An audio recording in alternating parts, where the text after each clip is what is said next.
La radio adventiste Béthanie de Pétionville vous présente une prédication enregistrée en public.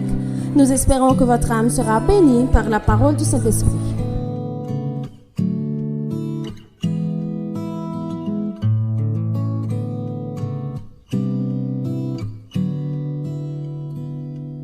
Buenos días.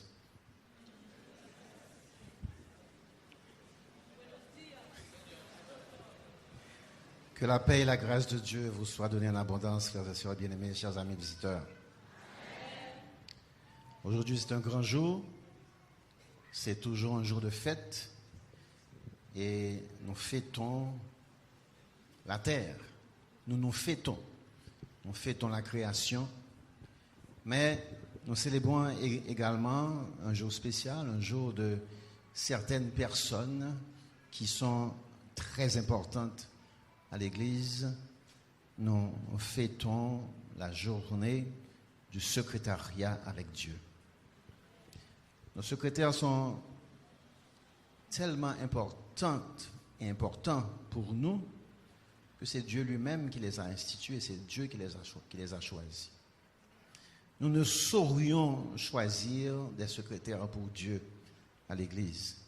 C'est la raison pour laquelle le thème de cette journée s'intitule, lisez avec moi, le secrétaire selon Dieu. Nos secrétaires font un travail extraordinaire, quel que soit le champ où Dieu les a placés, que ce soit au niveau de l'église locale, au niveau de la mission, au niveau de la fédération, au niveau de la division, au niveau de la conférence générale. Nos secrétaires sont choisis par Dieu avec précaution. Et je profite de l'occasion pour remercier le département du secrétariat de l'église de Béthanie Pétionville qui a été inspiré par Dieu pour accomplir sa tâche, mais aussi pour me donner l'opportunité pour vous parler en ce matin de la part de Dieu. Nous allons parler de secrétariat. Vous savez que chaque deuxième sabbat, les secrétaires de l'Église font le décompte des membres de l'Église. Chaque deuxième sabbat et chaque septième sabbat. Avant la fin du message, j'aurai l'occasion de vous donner le nombre exact de membres qui adorent avec nous en ce matin. C'est une bénédiction que nous puissions avoir des secrétaires ordonnés, organisés, disciplinés, intègres et qui savent qu'ils ont une mission spéciale. Nous allons donc parler du secrétaire et de la secrétaire ou de la secrétaire selon le cœur de Dieu. Il existait un manuel de référence. Probablement qu'il a disparu des comptoirs de vente des librairies, ou peut-être qu'on peut le retrouver aujourd'hui sur certains sites internet. Ce précis constituait l'outil le plus conservé, le plus consulté par toutes les secrétaires dignes de ce nom. J'ai bien dit toutes les secrétaires, non pas tous les secrétaires, parce qu'au début de notre temps moderne, les secrétaires étaient surtout des filles et des femmes. Mais du temps biblique, les premiers secrétaires ont été des hommes. Ce petit livre s'appelait « Le parfait secrétaire ». Il se peut que certains d'entre vous l'aient encore à la maison, au bureau, ou l'aient consulté une fois avec un ami. Mais s'il existe encore, c'est un condensé très utile qui fournit toutes les astuces de la bonne rédaction en passant par le choix judicieux des mots, leur agencement, la concordance des verbes et la tournure des phrases. J'ai eu moi-même l'opportunité de côtoyer des secrétaires qui ont passé par de bonnes écoles, qui ont eu la formation adéquate du parfait secrétaire et qui aujourd'hui occupent des postes d'exécutif au niveau des administrations publiques ou privées. Cette profession est si importante que le cycle d'apprentissage est passé de 1 an à 3 ans, incluant dans son cursus des thématiques comme la tenue vestimentaire, la posture, la démarche, la communication, les langues, l'informatique, la sténographie, la comptabilité, la gestion et bien sûr l'éthique professionnelle. Vous conviendrez avec moi qu'un secrétaire ou une secrétaire aujourd'hui, c'est quelqu'un de très recherché, de très prisé. Et aujourd'hui, dans certaines administrations, à des postes élevés, on ne parle plus de secrétaire, mais d'assistant ou d'assistante administratif. Le sermon d'aujourd'hui est tiré d'une réflexion de pasteur Christian Eugène Ekoto, qui a un doctorat et qui est doyen aux affaires académiques à l'Université adventiste d'Haïti. Donc c'est de cela que je vais tirer le message du jour et qui a pour référence le verset 49 du livre des Nombres au chapitre 31. Le dictionnaire Larousse, en ligne, selon le pasteur Ekoto, définit le mot secrétaire comme un employé, une employée dont la fonction consiste à rédiger et classer les documents ainsi qu'à préparer les dossiers et les réunions pour le compte d'une organisation. Ça, c'est la définition de Larousse. La littérature trace les débuts de la formation de la fonction de secrétaire au rôle des scribes dans l'Égypte ancienne. En Égypte, les scribes responsables de la tenue des registres d'entrée et de sortie des aliments dans les magasins de la cour et dans les greniers à blé des grands sanctuaires. Ils assistaient aussi le monarque pour recouvrer les impôts dans les différentes provinces du royaume. Il faut noter que le scribe occupait un poste envié et privilégié dans la société égyptienne. Dès le départ, les scribes étaient de hauts fonctionnaires instruits et aptes dans les domaines de la littérature et de la comptabilité, particulièrement pour les affaires royales.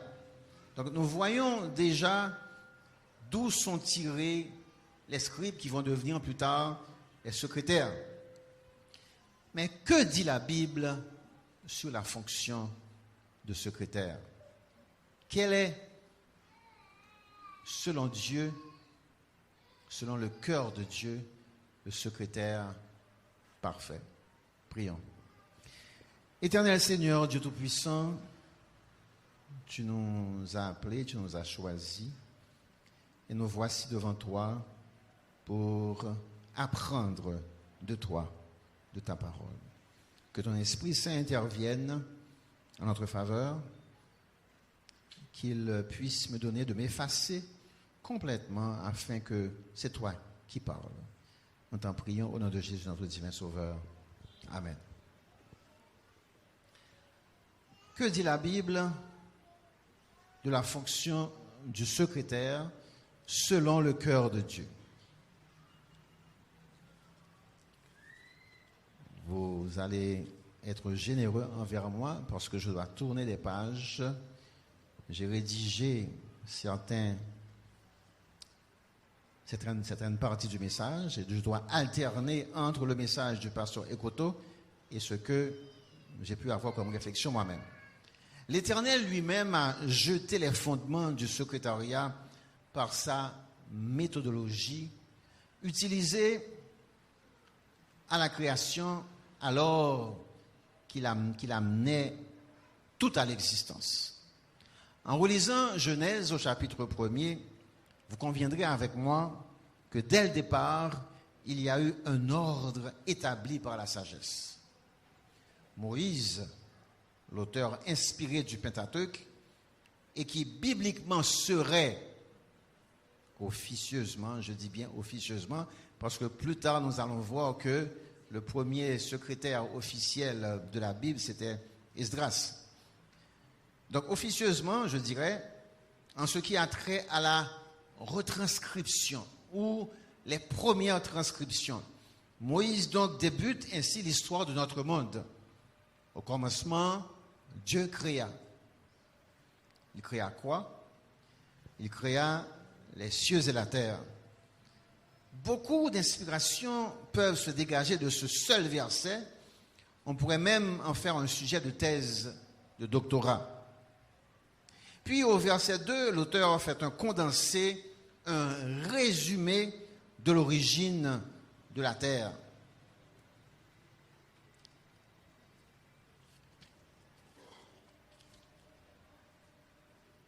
C'est une dissertation bien charpentée, à couper le souffle, mais qui garde le lecteur, l'étudiant en haleine, celui qui est intéressé tout au cours du récit. À partir du verset 3, commence la systématisation du pourquoi de l'écriture et l'importante fonction de secrétaire selon Dieu. À chaque étape de la création, Moïse rapporte un bon secrétaire d'où il a puisé ces informations par l'expression « Dieu dit ». Cette expression sera utilisée plus tard par plusieurs écrivains bibliques pour prendre la forme de « il est écrit » que Jésus lui-même aura à employer. L'étude seule du récit de la création nous amène à une notion essentielle de notre existence, le temps. Chaque étape est marquée par le temps. Ce fut le premier jour, ce fut le deuxième jour, etc. Et ce qui est fondamental, c'est que Dieu nous montre la progression du temps.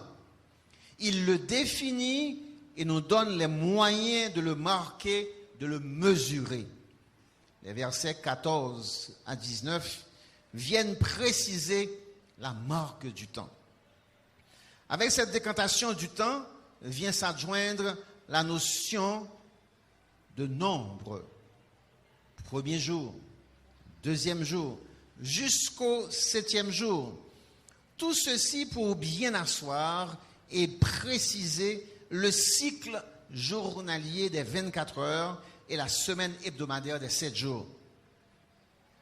Nous ne pouvons plus nous en échapper. Nous travaillons 8 heures, ça dépend, ça peut être de 8 heures du matin à 4 heures de l'après-midi, ça peut être de 4 heures de l'après-midi à minuit, ça peut être de minuit à 8 heures du matin.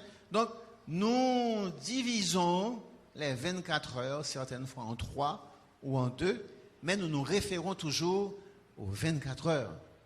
Et nous avons la semaine de 7 jours. Nous ne pouvons pas en sortir. Il a fallu un parfait secrétaire de la personne, en la personne de Moïse, pour rapporter par écrit cette sagesse de la part de Dieu. La Bible reconnaît l'importance du secrétariat. Toutes les saintes écritures ne sont-elles pas le fruit du travail diligent et soigneux des différents secrétaires de Dieu et qui, au fil des siècles, ont composé, copié et conservé les oracles sacrés du Seigneur dans la Sainte Bible. À plusieurs occasions, Dieu a lui-même directement et personnellement instruit ses serviteurs, leur disant « écris ».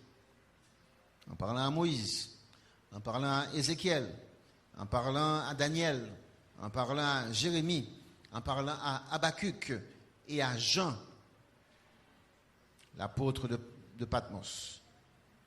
Ces secrétaires de Dieu ont joué un rôle majeur dans le message de la tradition orale à la tradition écrite de la parole de Dieu. Si aujourd'hui nous pouvons avoir ce livre que nous appelons la Bible et qui est notre manuel de chevet, notre livre de référence, notre mode d'utilisation, c'est grâce à ces auteurs inspirés qui, depuis Adam, ont rapporté les faits, d'ailleurs, d'abord de bouche à oreille, et puis à partir de Moïse, en commençant à transcrire, à conserver et à retranscrire. Le peuple de Dieu de tous les siècles a une dette éternelle envers ces hommes qui ont pris la peine de cristalliser par leurs écrits les interactions entre Dieu et son Église de manière cohérente et concise. Tout ceci nous amène à une notion essentielle, la précision, l'intégrité. Il n'est pas donné à n'importe qui d'être secrétaire selon Dieu. Si les minutes de comité ne sont pas enregistrées correctement, nous perdons la mémoire de l'Église.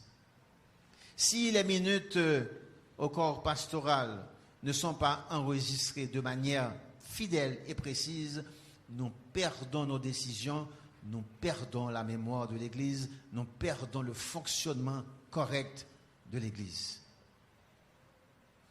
Si les minutes ne sont pas archivées correctement, nous ne pouvons pas savoir combien de membres qui fréquentent l'Église. Vous savez, dans cette stratégie de dénombrement, même à la Sainte Seine, vous le constatez, vous le voyez, à la fin, celui qui préside la Sainte Seine, il va dire aujourd'hui, nous avons eu l'avantage, nous avons été bénis parce que 250 membres, 3 membres ont communié avec le Seigneur. C'est une grâce donc de pouvoir compter parmi nous, parmi notre peuple, des hommes et des femmes qui prennent à cœur cette fonction de secrétaire. Alors que Moïse dirigeait le peuple d'Israël dans le désert, vers la terre promise, les sages conseils de son beau-frère Jéthro lui ont valu de faire la délégation de pouvoir et d'avoir une meilleure gestion en établissant des chefs de 10, de 50, de 100 et de 1000, selon Exode 18, les versets 13 à 27. Ce fut l'ordre établi. Jésus lui-même a utilisé lors de la multiplication des pains. L'organisation de l'Église adventiste elle-même, l'organisation structurelle de cette Église est basée sur ce principe de délégation en établissant des hommes et des femmes capables, intègres, craignant Dieu et ennemis de la cupidité. Au niveau des églises locales, pour former les missions, les fédérations, les unions, les divisions et la conférence générale. Dieu utilisera cette notion de nombre à maintes reprises dans la Bible. Au départ des guerres, l'Éternel demandera aux dirigeants de dénombrer le peuple afin d'en extraire les plus capables, pas seulement sur le plan physique, mais également sur le plan spirituel et surtout. Au retour également d'une bataille, Dieu demandait le décompte. En appliquant ce principe à nous-mêmes aujourd'hui, Dieu veut que nous lui rendions compte, non seulement de nous-mêmes, mais aussi de nos actes et de ceux qui nous donnent à garder. Depuis Éden, Dieu demande des comptes. Adam, où es-tu? Qu'as-tu fait? Caïn, où est ton frère? Dieu demande toujours des comptes. Et jusqu'au retour de Jésus,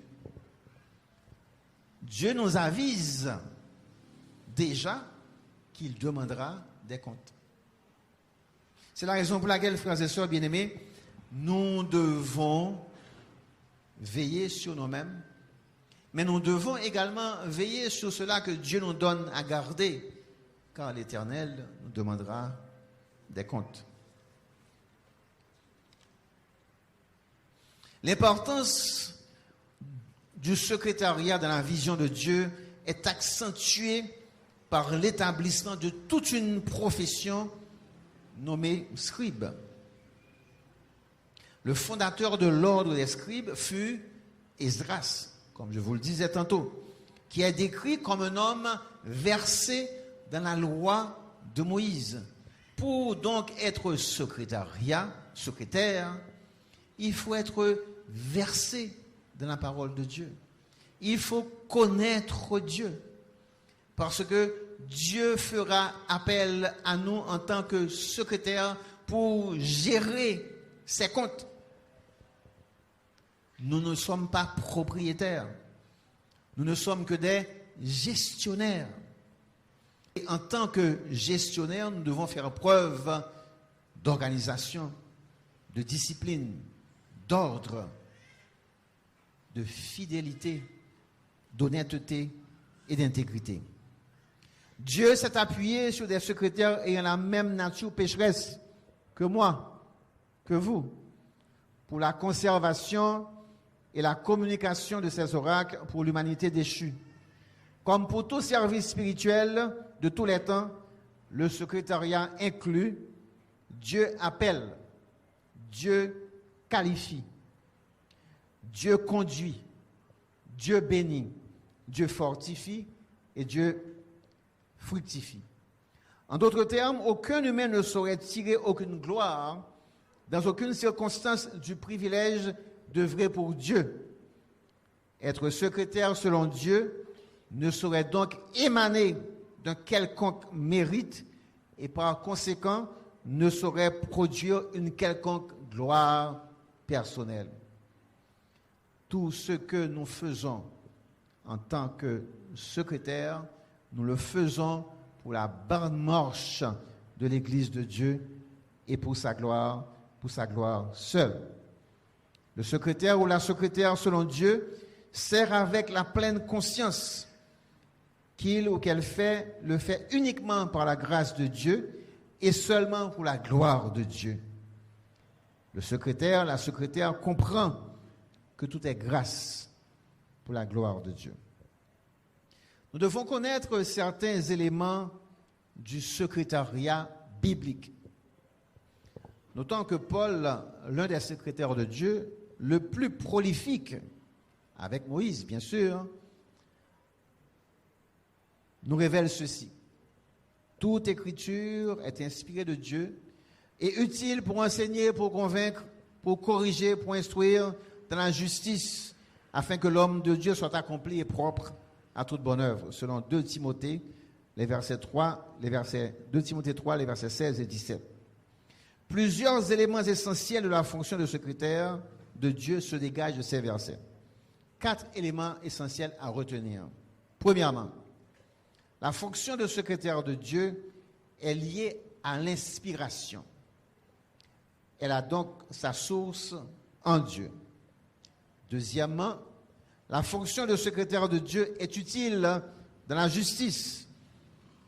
Elle a donc pour contexte la justice de Dieu telle qu'elle est en Jésus-Christ. Troisièmement, la fonction de secrétaire de Dieu a pour cible l'homme de Dieu. Elle a donc pour but la croissance spirituelle et l'efficience ministérielle des membres du corps de Christ. Et quatrièmement, la fonction de secrétaire de Dieu est méthodique parce que elle sert un Dieu qui est méthodique. Elle a donc pour méthode enseigner et convaincre, la doctrine, corriger et instruire, la conduite.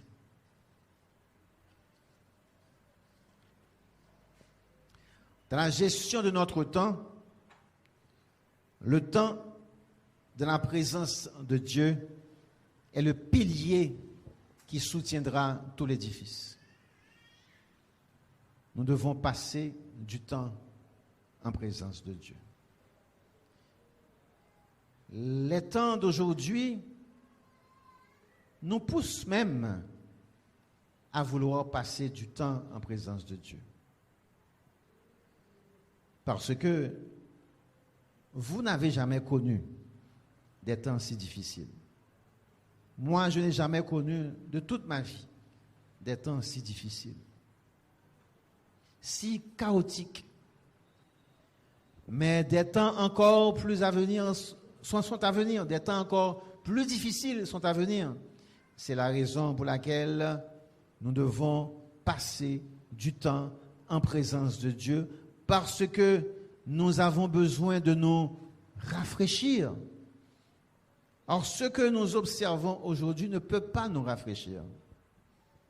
Seul Dieu peut nous rafraîchir.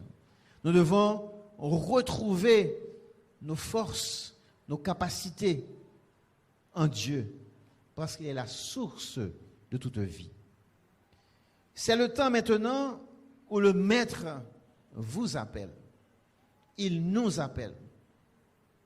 En parfait secrétaire, en hommes et femmes intelligents, touchés par le Seigneur, je suis sûr que vous répondrez avec enthousiasme.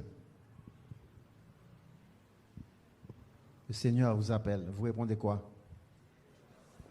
J'irai. Que le Seigneur vous bénisse, madame.